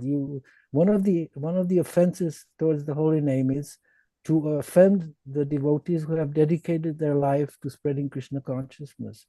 And that god brother who left, who was a guru, and he left and went his own way of mysticism and healing and stuff like that, he offended Vaishnavas like anything. And mainly, he made huge offenses against Srila Prabhupada.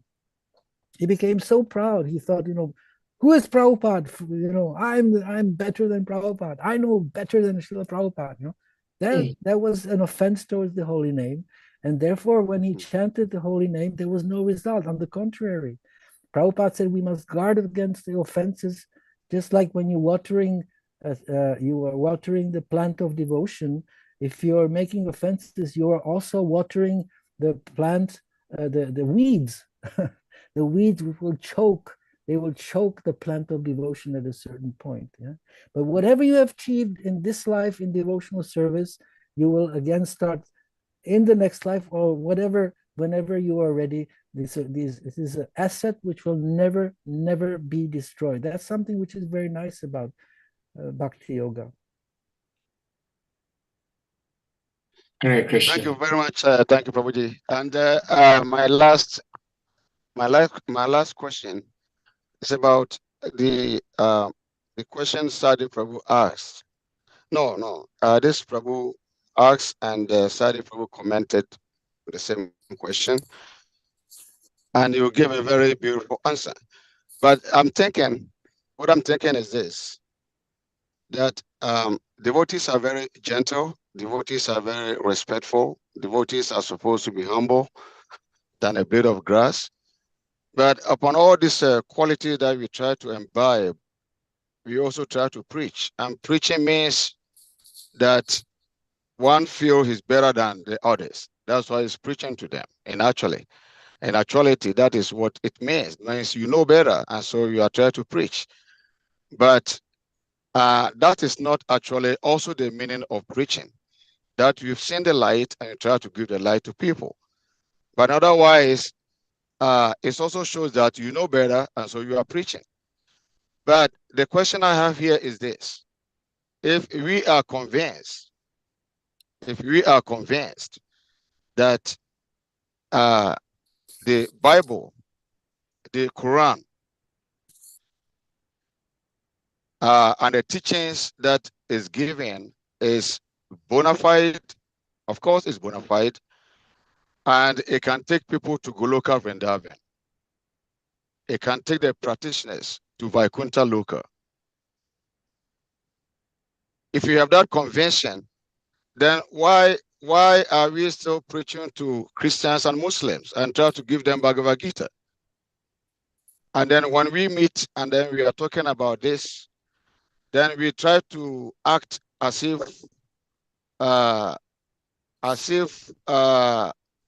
you know, we as if All the same. as if we are all the same, as if we are all on the same platform.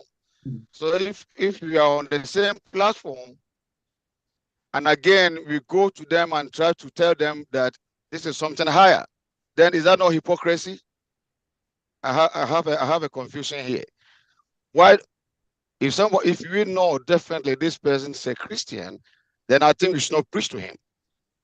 And if you know this person is a Muslim, is a practitioner of Quran or Islamic religion, then we should not preach to him, because where we are going, they are going to the same place. What we are practicing and what they are practicing is taking us to the same destination. So why are we still preaching to them? Is that not hypocrisy? Can I answer? Mm-hmm. Yes, Yeah. please. So I think you're misunderstanding one fact. In this purport, Prabhupada writes, therefore, the kingdom of God is not a myth, but factually a different and transcendental sphere of planets known as Vaikunthas. Prabhupada never said that the Christians or the Muslims are going to Vaikuntha. These devotees of God have no conception of transcendental sphere of planets. They don't know anything about Vaikuntha Loka. They don't know anything about these things. They simply believe in a tradition. They have faith in a belief, a traditional belief, which was given to them by their forefathers, and they have faith in God, that God will take care of their necessities in this world and to a certain extent in the next life. Mainly the Christians, they believe that they will be resurrected after death. But sometimes I ask these Christians, I'm not preaching to them, sometimes I ask them, what will you do when you are, let's say, saved by Lord Christ and you become again sort of like, liberated from the pangs of material existence? What will your activities be? No answer. There's absolutely no answer. Some of them, they told me that in the Bible they have learned that the Lord Christ will seat them around the table and he will offer them wine to drink and feasting. That will be their activities in the spiritual world, that they will be enjoying what they couldn't enjoy in this material world, they will enjoy in the spiritual world. They have no information. So Lord Krishna says in the Bhagavad Gita, we should not disturb these kind of people who have a belief in their faith or faith in their belief, whatever you want, and they believe in God, which is very good, but we should not disturb them or preach to them, as you said, but we should engage them in acts of devotion, which means when we hear them, oh, I'm a Christian or I'm a Muslim or whatever, and I believe in my Shastras and you believe in it. So I said, this is very good. Here, take some prasadam, or here, take a book and give a donation. Actually, Prabhupada once said that preaching means distributing books. And if the people say, I don't want these books, we just wish them a very nice day and are very happy with them. And yeah, it's not a question that we're preaching to people of the same faith as we are. It's not a fact, you know. This spiritual path of bhakti, which is described in the Shastras and explained by the great acharyas, the six Goswamis of Vrindavan, it is not a myth. Prabhupada writes here, therefore the kingdom of God is not a myth, but factually a different and transcendental sphere of planets known as the Vaikunthas. You know, we're speaking about a complete, and what will we do when we are freed from material existence? Will we go and sit and enjoy somewhere? What will we do? People don't know. We know what we will do. We will serve Krishna in our different relationship, either as Santaras, Dasyaras, Vatsalyaras, or Madhurya ras, one of these rasas. We'll serve. We're eternally serving Krishna. That is the understanding, I would say the noble understanding of the Vaishnavas, you know. But we do not want to disturb those who are on the level of thinking, you know, I will join my relatives after death somewhere, or, you know, I mean, this is not spirituality, don't forget. And please do not forget one thing. Christian beliefs, Muslim beliefs are very new things. They started 2,000 years ago. The Muslim beliefs started 1,400 years ago. The Jewish beliefs, they started 4,000 years ago. We are talking about Brahma, who lives 3 trillions of years and who has received knowledge from Krishna at the start of the creation. And we have information from the Shastra, which is very, very sophisticated and elevated. So please don't mix the beliefs of others with the elevated science of Krishna consciousness. Exactly, Prabhu. That is what I, you know, that this is the light I would like you, you know, I wanted you to share, so that because it is going to be on YouTube for life, and you know, people are going to listen to it, and also, you know, many people are living Christianity and you know, Islamic religion and other bodies try to take Krishna consciousness because they see this as a very high, the topmost philosophy that will actually elevate them to the spiritual world. And if you are here convincing them that where they are is good, they all go back to Goloka Vrindavan, they shouldn't worry. Then they will stay back there and continue to do their own thing. And They will so not this go is to Goloka Vrindavan. Don't worry. They won't go to Goloka Vrindavan. This is something which they don't even know that it exists, you know. They only know this material world, and they only know that if they're pious, they will eventually gain some good results in this life. And the next life, they don't know about the next life. They don't know about the spiritual world. They don't know anything. So therefore, Krishna says in the Bhagavad Gita, we should not disturb these people in their beliefs, but we should engage them in acts of devotion. That's all, you know, some or other, and not discuss with them or believe that they will go to the same destination. You know, it will take some time for them to understand, and we're not imposing that, but we're trying to engage them in acts of devotion. thank you, Prabhuji. Hare Krishna. Haribol. Thank you. Prabhuji, we have one hand up. Shimavara Prabhu, please, you may unmute.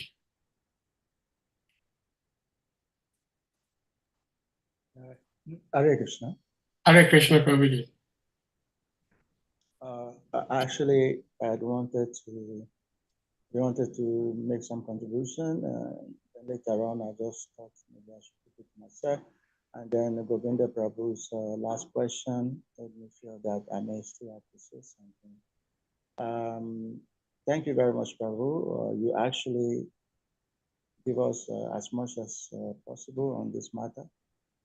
However, I also have one little piece to add, and that is the fact that there are certain higher principles, higher ideals of Krishna consciousness which attract people across any beliefs.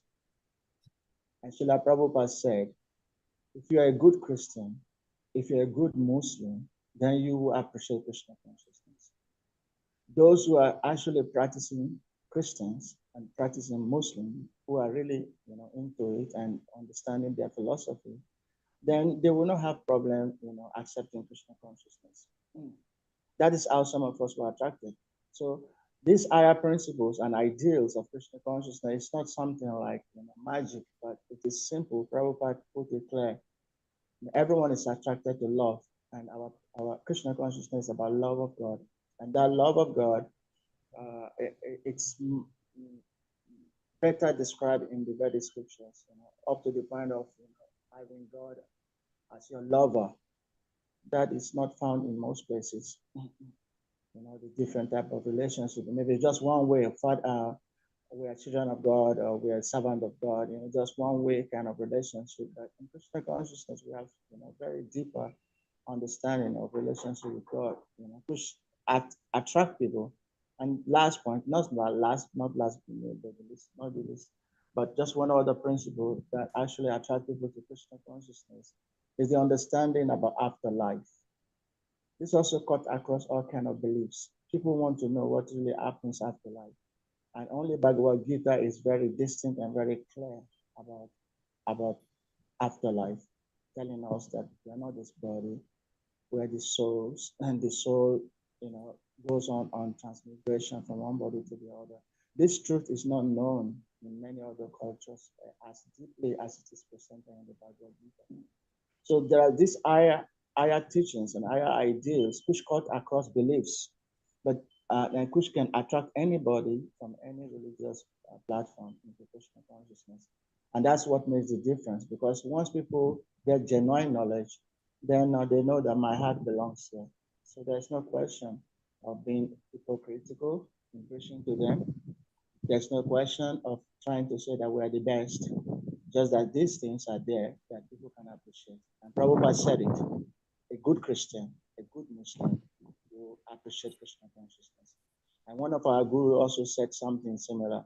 The point that you are a Christian, you are a Muslim, or you are a Hindu, that does not mean that you're not going to die. So birth and death, cut across all kinds of beliefs, and people want to know what is beyond. So these are some of the Krishna conscious principles that actually cut across and attract people to Krishna consciousness. So we have a need to preach without feeling hypocritical. Hare Krishna. Thank you. Hare Krishna. Thank you all for your questions, contributions, and the answers given by His Grace Jai Gurudev Prabhu. We thank you so much. Anyone else with something to share? I think at this point we're going to humbly request all the devotees. Oh, okay. Harichakra Prabhu, please you may unmute.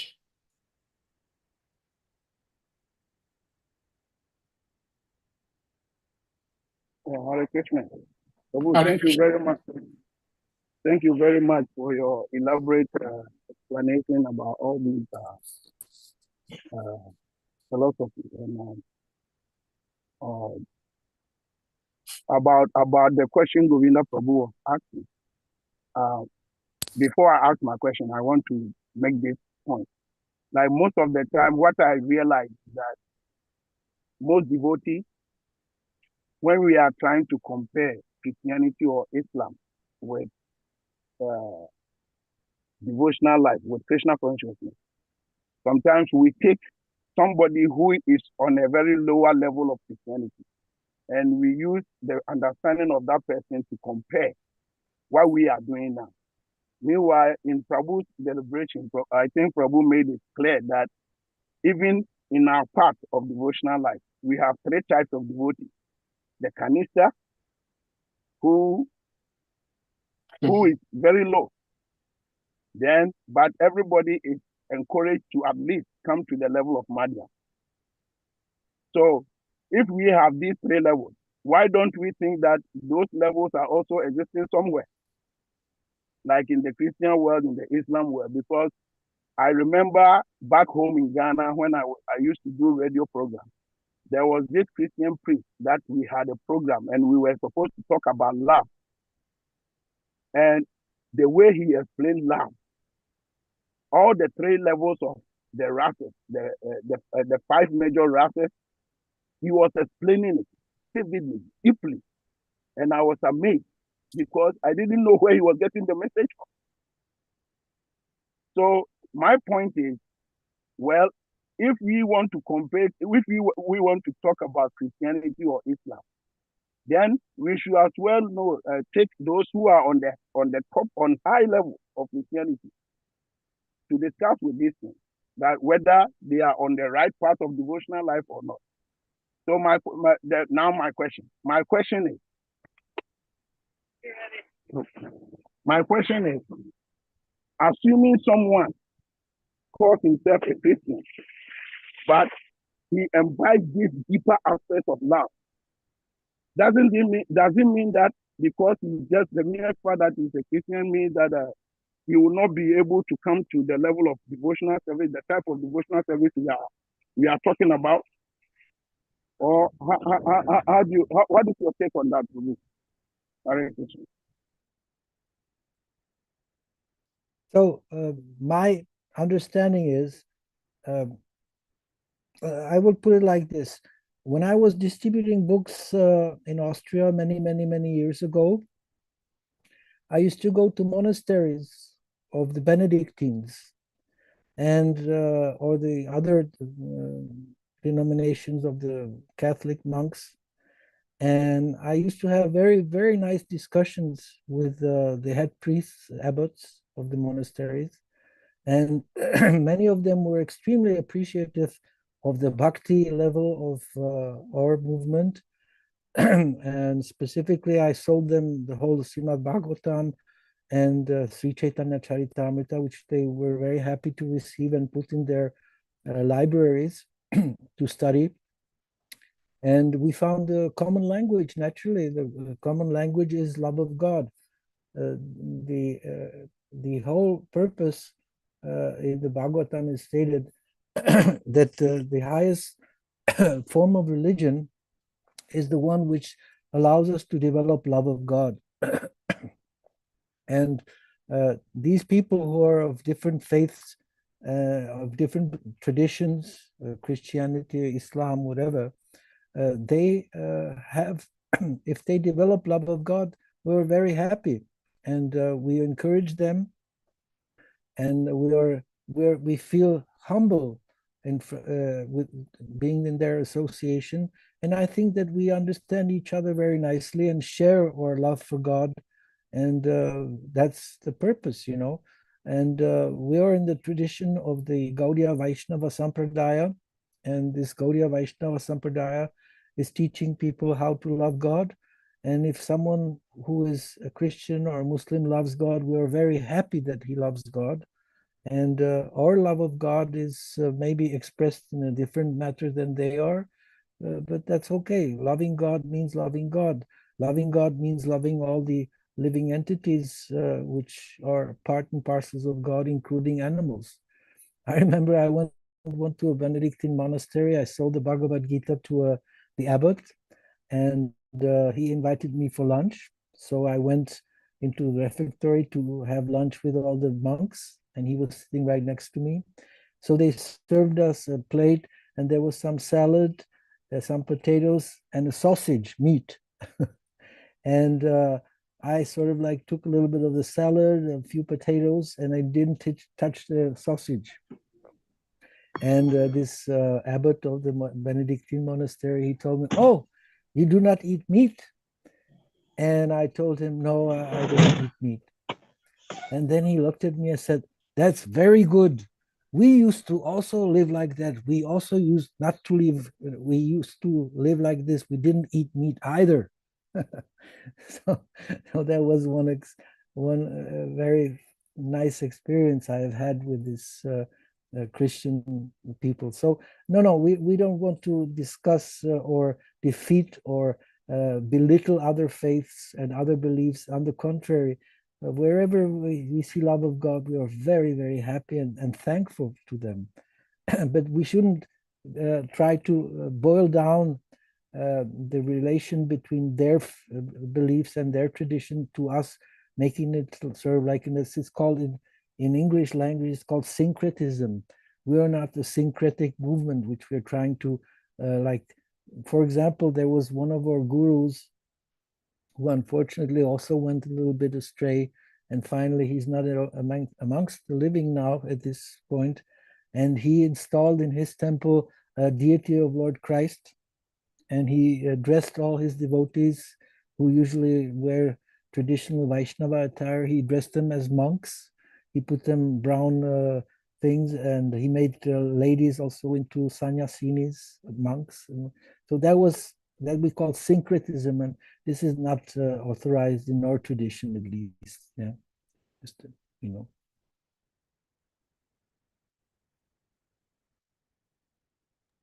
Well, thank you so much, Prabhuji, for the answer. And I believe, Harichakra Prabhu, you are okay, pleased with the answer.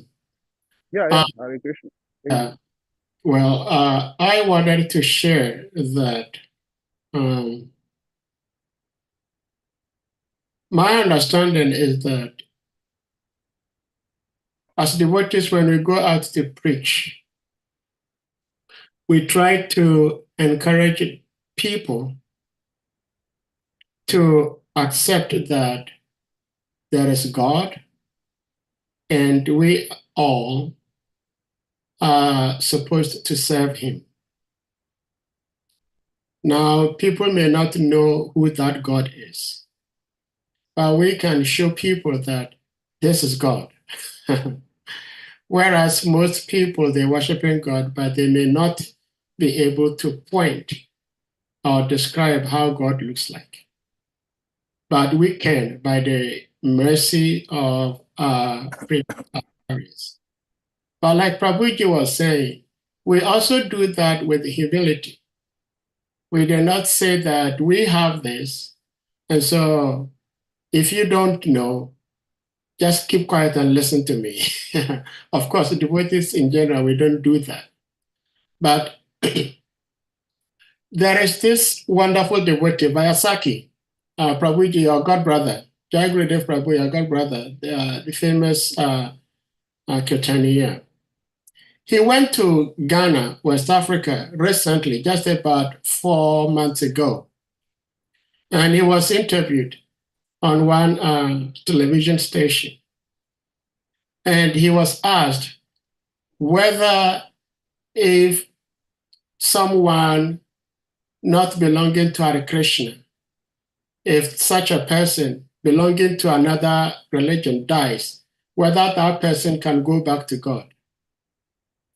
And his answer is how I have always felt and understood it to be. And I'm going to share with you, and you also give us your understanding from the scriptures, from sadhus, from gurus.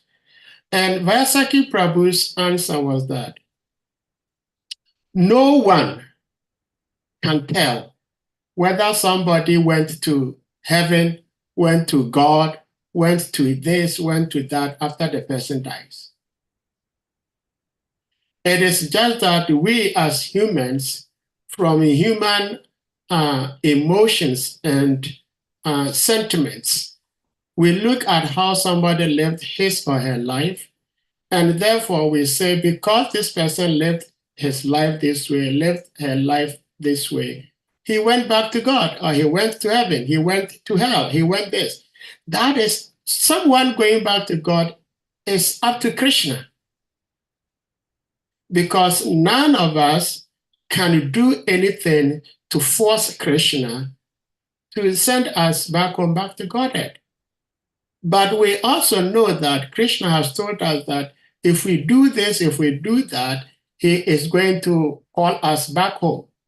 But that does not also mean that automatically somebody doing that, we do not know the person's heart, we do not know the person's intention, and then we assume that the person went back home, back to God when the person died. And so this is how I also feel that, yes, other denominations, their knowledge, their teaching may certainly not be as high as we have, but that does not also mean that nobody from that particular group can go back home, back to Godhead. That is up to Krishna. And I do not know how you see this. But before you even answer, my Gurudev, His Holiness Bhaktivinoda Swami Maharaj, also shared it several times that sometimes in Christendom or in Islam, a pure devotee can come into this world and then enter into that particular realm just to help people, elevate people from wherever they are to get to a certain level. That does not mean that that particular individual teaching is also on the same level as the people he is teaching. So this is my understanding, and Prabhuji, you may share your understanding as well. Hare Krishna. Hare Krishna. Thank you very much for this intervention.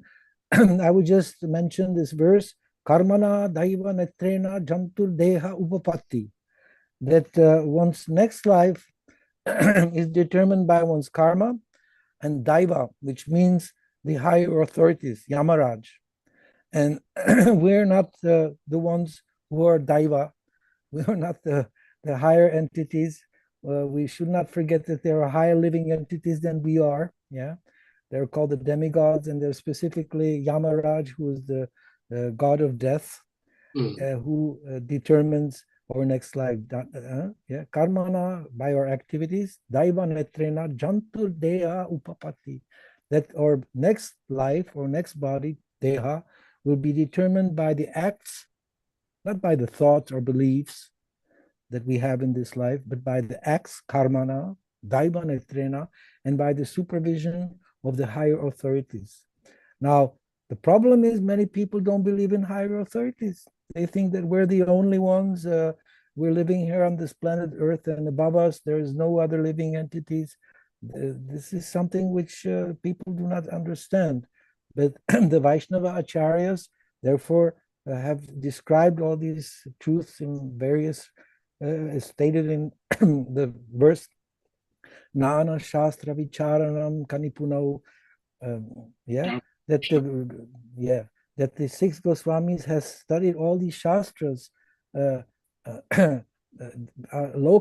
Hitakarinau Tribhuvane Manyau Sharanyakarau Vanderupa Shanatano Ragujavo Sri Jiva Gopalako. So we're just followers of the six Goswamis who have mercifully studied all these shastras and given them us. And just to end the question of preaching, I think that we sometimes forget one thing, that preaching is not that we're trying to convince people about our truth and confronting with the other truth. Our preaching is simple and very straightforward. We preach because we were we were asked to preach by our spiritual master. It is a service which we're doing. We're not trying to be ourselves preachers. Who are we, But we are simply according to Lord Chaitanya Mahaprabhu says that Prithivitse Acharagari Gram Sarvatra Prachar Hari Marinam Joredako Tarekaho Krishna Upadesh Amara Gyai Guru Hanotara Edesh. So a preacher, he simply carries out the order of his spiritual master, and his spiritual master carries out the order of his spiritual master. We are just servants of our spiritual master. We have nothing more to say, Well, thank you so much, Prabhuji. one statement my Gurudev made also, His Holiness Bhaktivinoda Swami Maharaj, he said that he's an opportunistic. If anyone can find him any discipline, spiritual discipline, that is far superior to what Prabhupada has given, he will be the first one to grab it. And so far, he hasn't found one yet. So we acknowledge others, but we also acknowledge what we have. Just like I have my wife, I love my wife. I like everything about my wife, whether whatever, I like it. But that does not also mean that I cannot find something good in another woman. And finding something good in another woman does not mean that I have to drop my wife for that woman. So that is how I try to say Krishna consciousness, that what Prabhupada has given us is awesome. There are others that may also have some awesome things in what they're doing, but we stay loyal to what Prabhupada has given us because that is our family. Hare Krishna. And thank you so much, Prabhuji. At this point, I think this may be the last time saying this. We're going to humbly request the devotees to kindly unmute, and we all chant Hare Krishna Maha Mantra to express our appreciation to our revered speaker, His Grace Jaya Gurudeva Prabhu. Hare Krishna, Hare Krishna, Hare Krishna. Hare